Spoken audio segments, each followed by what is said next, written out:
Well, welcome back, everyone, to another episode of The Power of Eight. Hello, my name is Pollyanna Blanco, and I'll be your co host along with Jennifer Smith. And today we're going to be talking about Chapter 11, which is called Group Revision. And it's a really interesting chapter because it's looking at the power of community, the power of group, and how healing it is. And I'm really curious, Jennifer, to hear what stood out for you in this chapter because there's so much in it. What stood out for you in it? What grabbed your attention? She Lynn was trying to understand why the power of eight, the people who are sending the intentions, why they too got such a healing effect from it because they were sending the intentions. So, she reached out and mentioned many different ways that this could happen. She talked about different rituals, and she talked about how some of these spiritual um, rituals could, change your emotion, self-awareness, and the sense of oneself. And I'm reading this from the book on page 108 at the top. In one's capacities among those taking part, and also bring about improvements in neurobiological mechanisms such as neurotransmitters and immune markers. And I see a lot of different healing modalities that work in that way. I think the one thing that stuck out to me was talking about the rituals. And she said that wasn't really part of the power of eight because there wasn't any long, drawn out ritual. It was just people coming together and sending that healing intention. So it was a little bit different of why they received what they did. And I would agree with that because I've been in situations where I have received some of that healing power also because I was sending the healing intention. And it wasn't a long drawn out ritual. It was in fact you and I participated in Yeah. one when we were in Mexico. And Yes. there wasn't any music. It was 20 people coming together. We held hands in a circle. We had intentions and we simply were just being.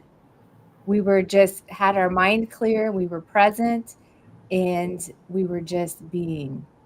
That's it, and that was powerful. That was so powerful. Yes. Yes. I love that you shared that because Yeah. it's true. There's this sort of more conventional, like mystical experience that's guided through a ritual, like or a shamanic ritual or something that has some sort of authority figure. And like you were just sharing, when we gathered together, there was no hierarchy.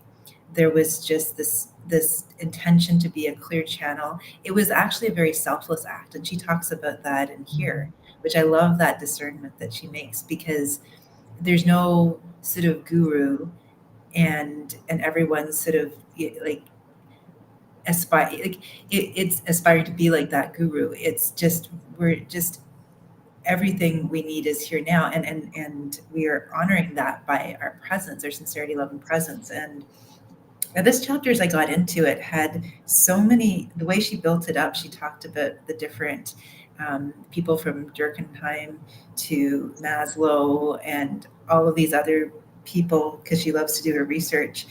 And I like it was kind of interesting too how she even mentioned this people coming together in places where um, you know they actually there was a lot of wellness in places where there was even like poverty or poor sanitation, or she even used the example of Woodstock and how considering there was how it actually boosts our immune system. So it's like even with less than ideal physical environmental conditions, when our internal environment is aligned and is sparkling, with like clear high intention, that is very impactful. And even this idea too of the selflessness of it was another part that stood out for me because it's this. She talked about how the kind of common thread through for a number of different people whose theories she had read as she was trying to understand how the power of eight groups were so um, impactful. She acknowledged that there's this common thread that when we gather in community and we hold that sacred intention, that it's the sense of belonging to something larger than our individual self that is so key. And I just found that that was a beautiful reminder of how simple it can be. Like it can be more elaborate, and that's beautiful too. And at the same time, it can be incredibly simple, and that it's accessible to anyone, anywhere, at any time. You don't need to have special skills or training, although all of those things are lovely expansions and expressions too. I just feel like this chapter holds so much potential for anyone reading it as a reminder that right now, right here in this moment, you can do something. You can embody something. You can send that energy out. And I know when we talk about these chapters now, we're talking about more and linking this back to, both of what we've been experiencing in our everyday lives. What have you been noticing lately connected to this idea of the power of community? And What have you been noticing lately? Well, connecting with people, connecting with people who are doing things similar to what we're doing here, kind of moving forward, sharing what we know, trying to help people understand it. That's always a connection with people.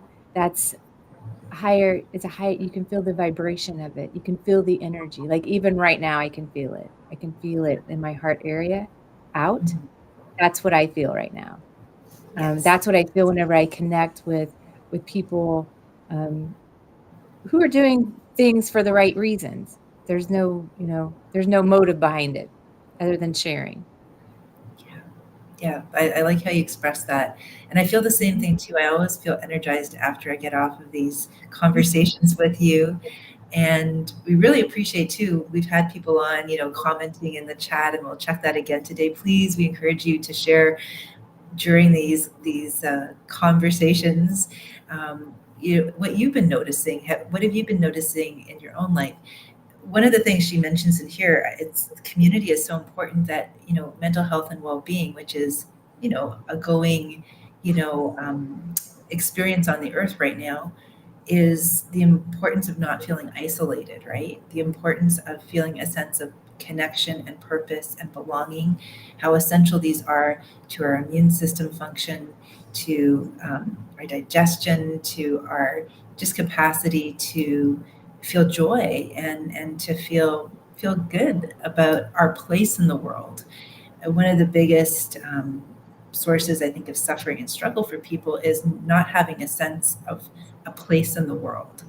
And so this is where a Power of Eight group gathering is such a beautiful way to bring people together and open to that mystical brain that we were talking about last week, right? And when I think about it myself, this past week, like, and just in general in my life, it's the moments of connection in my life with people, regardless of the outer material world, that are the moments that I'm going to carry forward on a soul level, on a heart level in my life.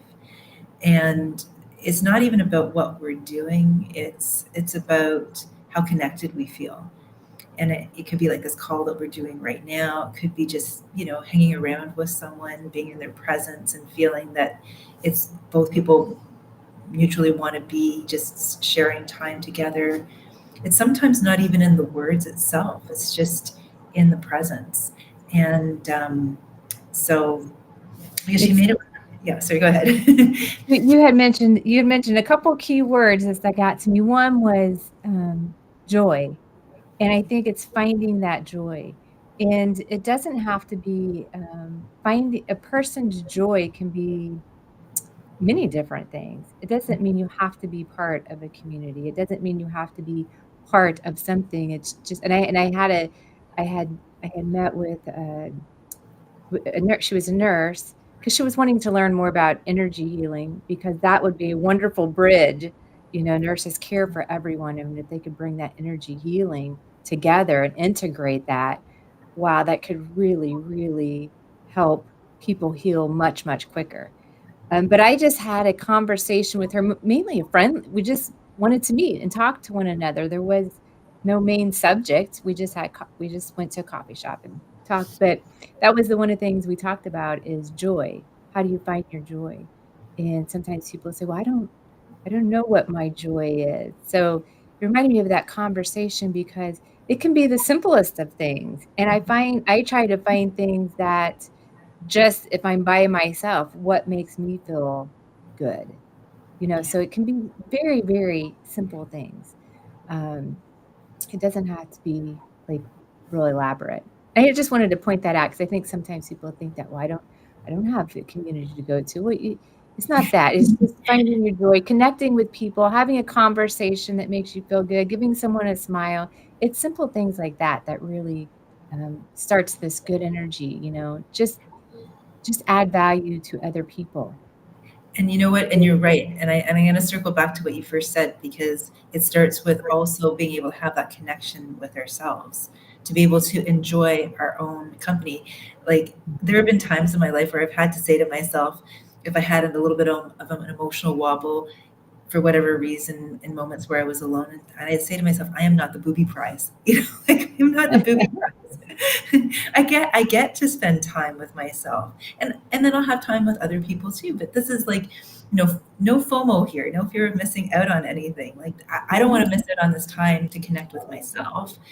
And because then when I have that capacity to have a sort of a strengthen that sense of who I am from within, in terms of a deeper intimacy with myself, then it's easier to just show up and be myself in the world without being caught up in as much in, what does someone think of me? What does someone need from me? Just to be myself, because we were talking about that too, just being that presence, right? So in order to be that presence, a big part of my own sacred self-care is taking the time every morning to connect with the divine, feel that connection to my heart center, make sure I'm not too much in my head, make sure I get grounded into my body, spend some time in nature, and just notice who's doing the noticing, even of every little small thing. Mm-hmm.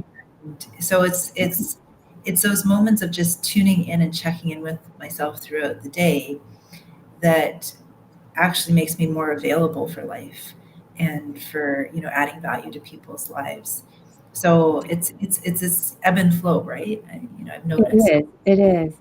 And that's important to have that connection, to be good by yourself, with yourself. And this question comes up a lot to me when people are going through this spiritual awakening, and they say, I used to be out and doing all these things and being so active, and now I'm like by myself. Like, is that okay? And I'm okay with it. Is that okay? And I'm like, yeah. I mean, that's some of the stages you go through. You kind of draw back from some of all the busyness, and then that's a time to dive deeper into who you are.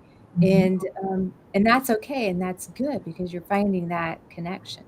And then I think eventually you pick up from there, and then you add things back on that you enjoy, and um, life becomes, I don't know, it's different. It's really hard to explain. That's the I best know. way I can explain it.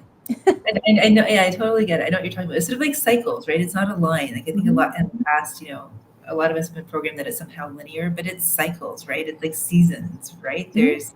There's winter where we need to just be in retreat a little bit. Like, I have a hermit side to me. I like my woman cave. Mhm. I need it. And I realize sometimes there's the habit of, this habitual response of being in go mode, especially during the year when I'm teaching high school, that it's my life is so scheduled. In the summers when I'm off, it takes me a while to unwind from that habit of the habit, right? Of, that even if I want to, it's like there are parts of me that really resist it. And then by the time I've fully unwound, it's like I want to continue this flow and bring it into the coming year, in terms of how I maybe shift how I do things out there, or discern more where I place my energy. And so it's almost like as we move through that sort of cyclical process, we keep expanding through it too. So it's, you know, winter, spring, new possibilities, summer, the harvest, and and then fall, things are starting to need to kind of go back to decomposition and into rest. So, And I think that's part of the growth cycle, because we're continuing, it's an upward spiral, right? So we grow, and sometimes we can just stay there for a little bit. And I think that's why all these seasons, how you've explained them, come about, is because we're constantly growing and evolving. yes, yes. And I feel like when we honor that, it is an upward spiral, and the opposite would be to just be on autopilot, right? And that would be a very different spiral, be more of a downward spiral. And this is where I feel like sometimes it's important to acknowledge what you were mentioning, like that there is a time for going inside of ourselves and to not judge ourselves for it. Like that question, is it okay that I'm doing this? Mm-hmm. Well, does it bring you joy? Does it help you to feel more connected to yourself? There's no right or wrong here. It's just the motivation maybe underneath the desire to do it. Like if it's a desire, and retreat is there's a space for everything, to feel everything.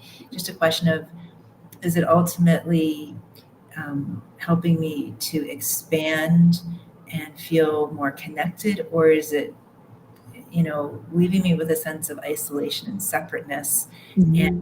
fear, even, or doubt or hesitancy? Then these the sort of reflective questions to muse on and to get more clarity about, if it's a healthier, Mm-hmm. cycle, or that's expanding ultimately, I feel. Yeah. Mm-hmm. Yeah, that's good. Was there anything else from the chapter that you wanted to mention? Yeah, I've got so many, I've got so many Oh, do pages you? Okay, go ahead. We'll talk folded and about stuff them. here. I'm just trying to discern which are the most important. It actually turned out to be a really great chapter, and I guess I feel like the part that I really feel like I maybe want to just share a little bit about is when she talks about revision and maybe what that is, because I know during a few years back I was doing a training where literally you can go back and kind of rewrite your timeline.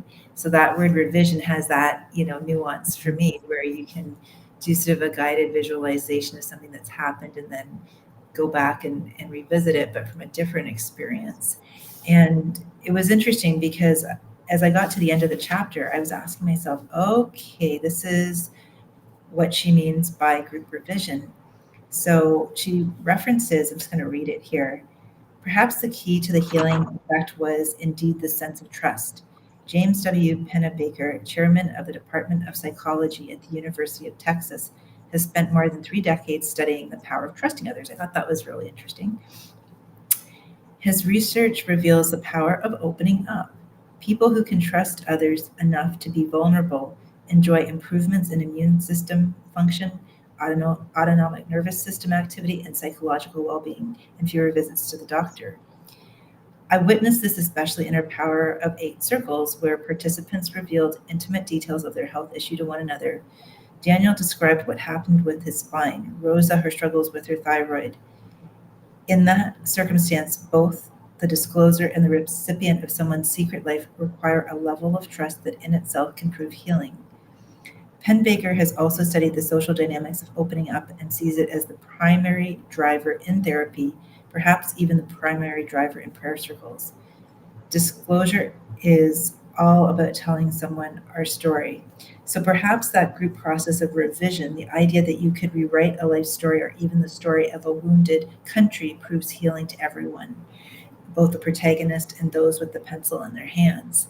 So I really like that, because Me oftentimes too. when we keep those tender spots, those struggles locked behind a closed door tightly because we want to present a brave face to the world, we do Mm-hmm. suffer in that isolation.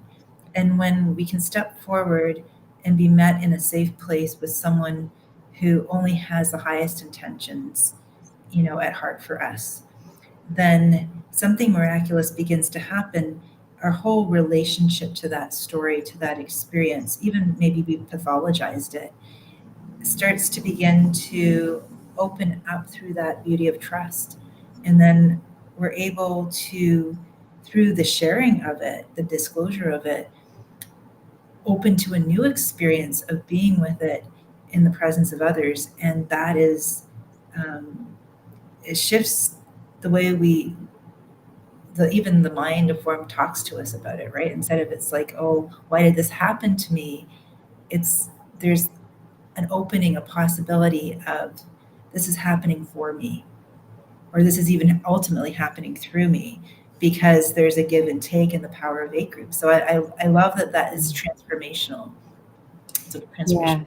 Yeah. I love how you described it. I think of the word trust and think about just in the healing room where we talked about in earlier episodes where we ask the recipient of the healing, like, what is your sacred intention?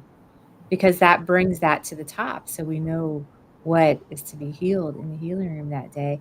And I think that's part of the trust. People come to safe spaces so they can get the healing and they have a trust in the person that they're with to be able to say that, knowing that, everyone's in that space for the right reasons, just to heal. And in the same way with the power of aid, it makes so much sense to me because you've got to get that out.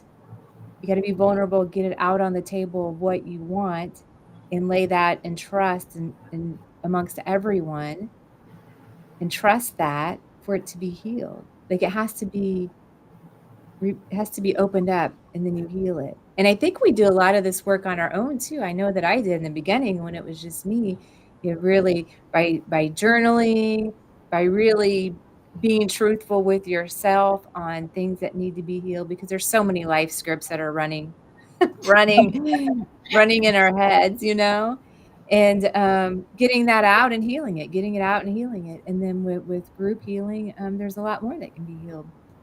Yes, and I couldn't agree more. I mean, I was even doing a case study this week for a new sort of little add-in to a modality, and it's that power of trust for people to feel safe.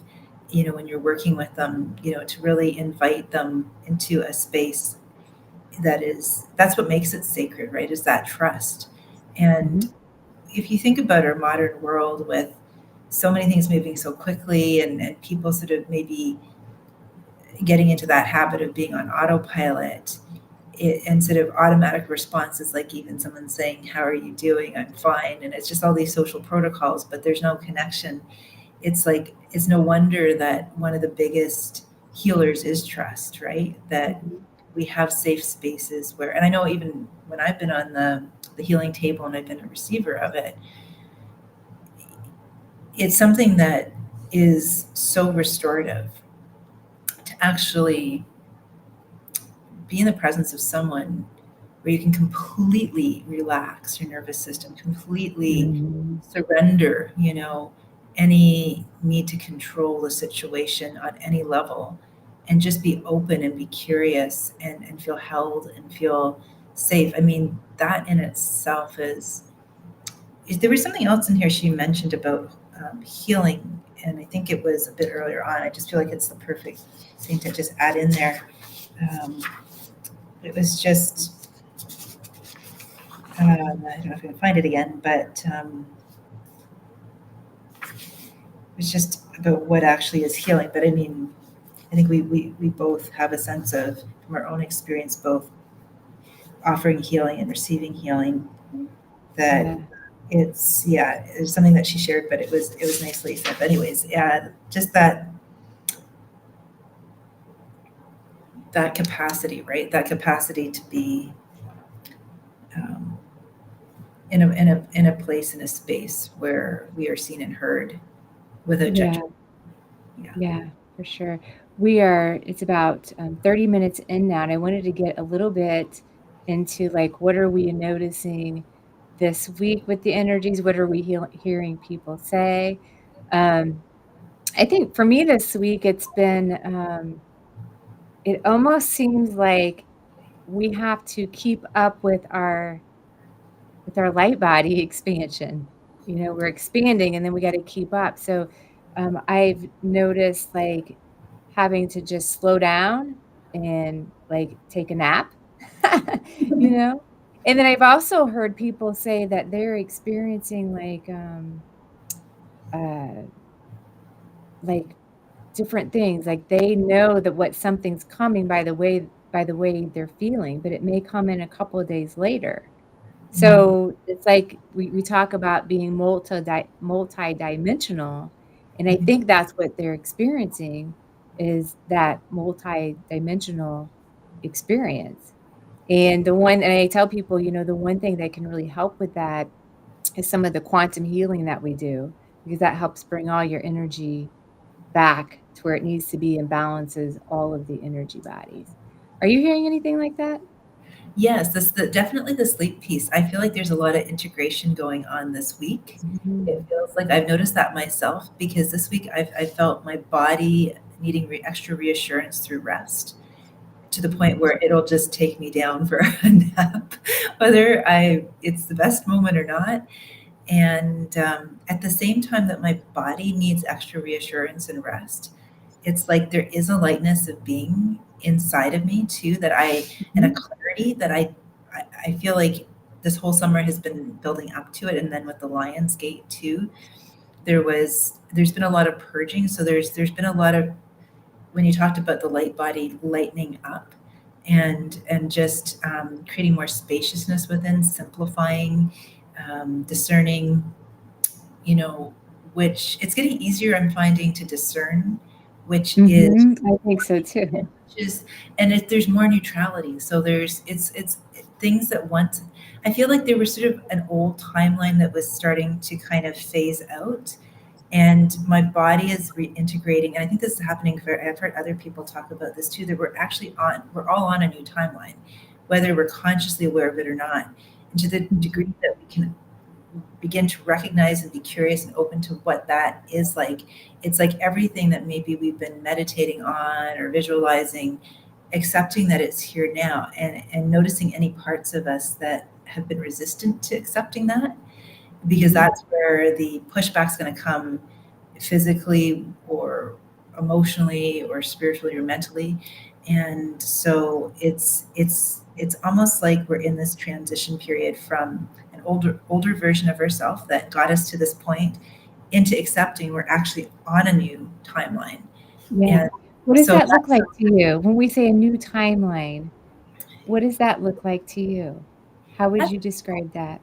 that's an interesting question. Well, it starts with gratitude, and actually, because there's the habit of the thinking of, you get sometimes with manifestation practices or whatever people want to call them, or co-creation practices, it can get so easy to get into the routine of constantly wishing. Not when I do mine, I don't wish for something, I always give thanks for already being here. Even Mhm. that is a habit, though, you know, to fully take a moment and really feel into, even more than I have already, that it's actually here, that it's actually here, to really open my eyes and notice and say, oh, this is exactly what I wanted it to feel like. It is actually here now. It But is. there's still this little tape in the back of my mind saying one day, one day. And it's like, no, no, it's here now. Say thank you. It's really literally here now. And so I'm getting a taste of it now. And so that's the piece of like, and I think it's also because what you mentioned earlier, the multidimensionality, right? Because we're able to see multiple timelines simultaneously, because we're Mhm. able to discern, if we have a flicker of a feeling, it leads us over here. If we go with this thought instead, it takes us over here. If we go with this memory and project it over here, we're going that way. It's like a lattice work. And so it's like, That's why thinking is so important, because we have so many different potentialities, and it's like, what are we paying attention to? What are we trying to create in this world? And I loved how you were describing all of that, because that's what it's like. Like each decision has multiple potentialities, and you can change as you go along. You just plot your course. yes. And at the same time too, like, thinking is really important because you want to have that clarity of thought. And at the same time, I think what can happen for people, they can get overwhelmed, right? Because there's so much stimulating us. I think that's what it is. Like, Mhm. our nervous systems are shifting, our bodies, are shifting from carbon-based to crystalline-based, which means we conduct electricity differently, which means it's affecting our nervous systems. Yeah. And I've noticed, it's kind of funny, I can't tell, in all transparency, if it's the heat down here and I'm getting hot flushes again, because my hot flashes disappeared, back when I started a new protocol back in January, February, something like that. They disappeared, and they were fine in July. But I feel like because of the rapid acceleration of energy, my body, I notice that if I have even a glimmering of a thought that takes me out of joy or out of peace, it could be so subtle. It could be like, oh, it's just like a habitual kind of, my body starts in, like the sirens come on and it starts flat. Yeah, you can feel it. You can feel all that. Yeah. It's amazing how we're built, that our body will signal exactly what our thoughts are.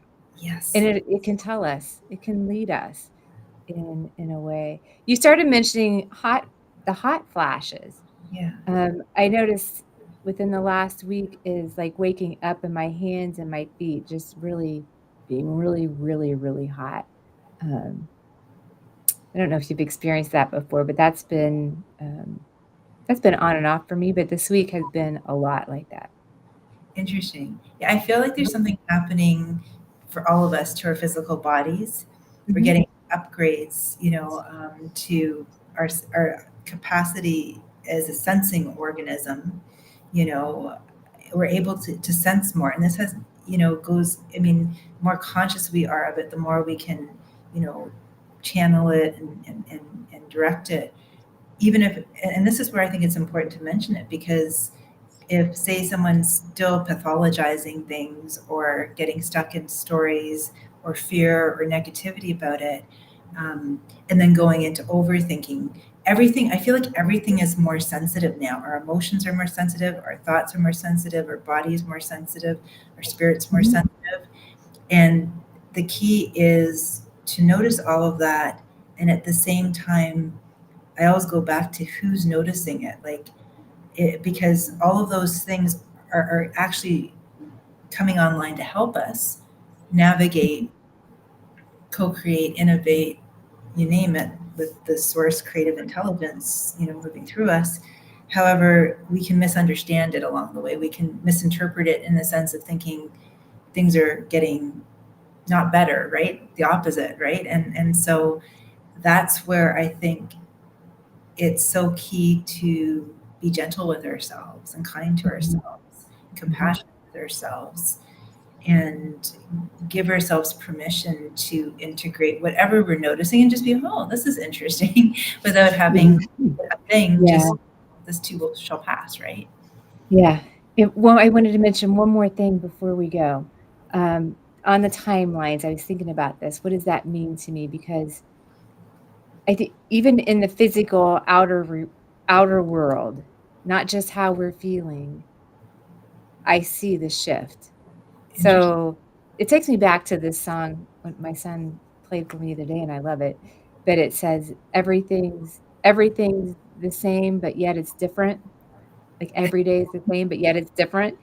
And that's sort of how I would explain it, is like, yeah, okay, everything is the same, when you look, but I can see positive shifts upward in the people around me and the things that are happening, so it's not like this, you wake up and, ooh, everything's different. It's the same, but yet it's different. It's like this positive shift upwards.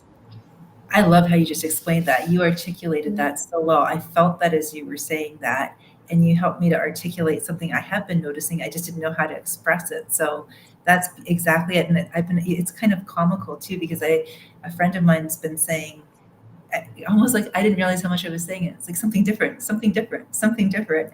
And it's still the same, but it's different. And I know what you're saying. It's like I see the light expanding in a lot of people right now.